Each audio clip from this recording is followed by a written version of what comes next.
Okay, so to quickly finish how that fisherman story turns out, which is kind of like a Greek epic kind of feel to it, with the sea nymphs and everything.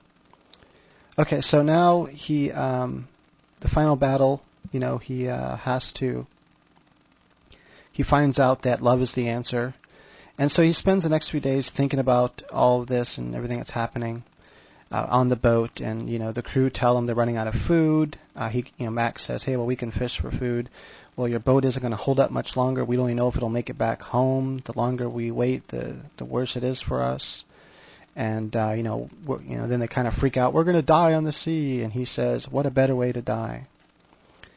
And then finally, there's a bedroom scene with Max and the sister, and she's like, "Look, you got to stop pushing me away. I know you like me. I know you care about me. So let me in." And then he remembers the statue said, "Love is the answer." And so he does let her in, and he tells her how his wife died, and I guess that helps him, let it off his shoulder. Him and the sister make love. They're awakened the next morning with pounding on the door. The crew is like, "Hey, the wall's open, the wall's open." So that was it. That was, love was the answer. So the statues were actually holding him back by keeping the door closed. That's why the sisters didn't understand why the door was closed, because they always have it open.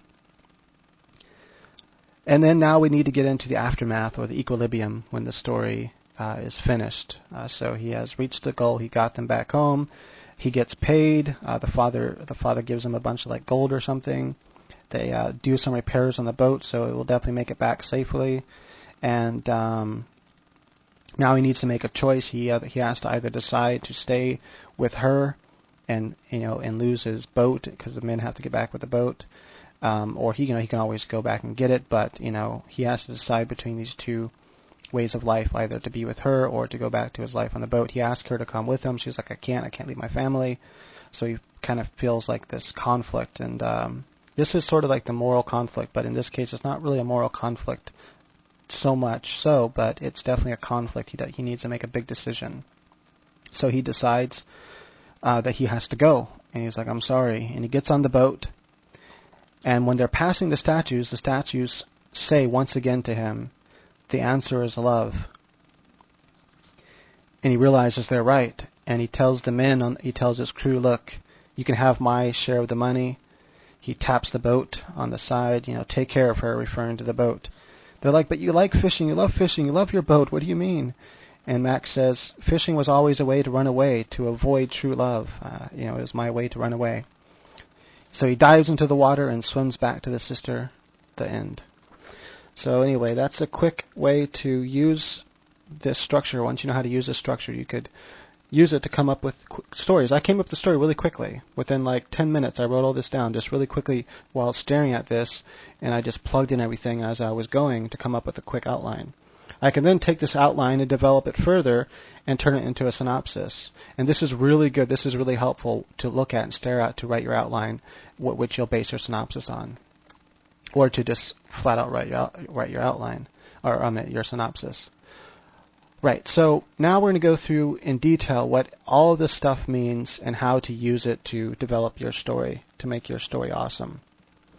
And I guarantee it will make your story awesome. And then as a final touch, I came across this great software. It's just fantastic, and I'm glad I was finally able to get it, because AutoCrit is pretty cool. But AutoCrit doesn't do everything I wanted it to, and besides that, you have to pay a yearly amount in order to use AutoCrit, and I don't want to pay a yearly amount just to use the software. It's like $50 a year. That adds up over the years. You use it for 5 years. That's an insane amount of money to have for software. So anyway, that, and you have to be online to use it. What if you can't get online and you really need the software? You really need to edit, and you can't get online because you're got your laptop and you're traveling, whatever. So Master Edit, I put the link in there, masteredit.net too, or .netii.net. Anyway, the link's in the description. Check it out. Just go test drive it. Check the software out. I think you'll love it. It's the best thing ever happened for editing. It it finds all of the words that are repeated in your document. So if you repeated the word vampire too many times, or more than once, it'll highlight them. But you can easily quickly tell if you repeated a word too many times because it highlights them. It highlights repeated phrases. It does so much stuff. It just really will make your editing life so much easier and quicker.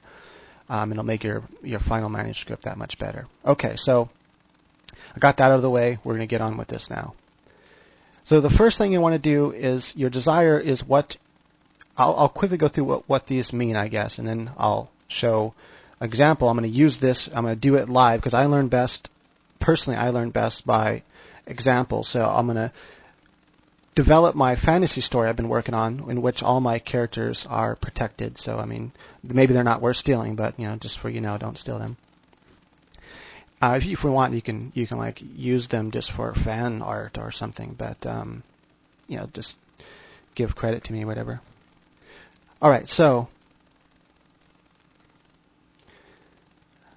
after I go through a brief explanation of what each one of these things mean, then I'll go into a more in-depth explanation by developing my fantasy story and show you how I use this and how I plug each one of these in, and that will be the more detailed version.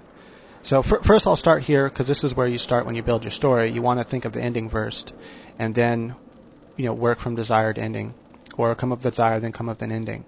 So the goal is simply the end of the story. It's the goal of the main character or main characters. It's what they're striving for. They either achieve it at this part of the story or they fail to achieve it.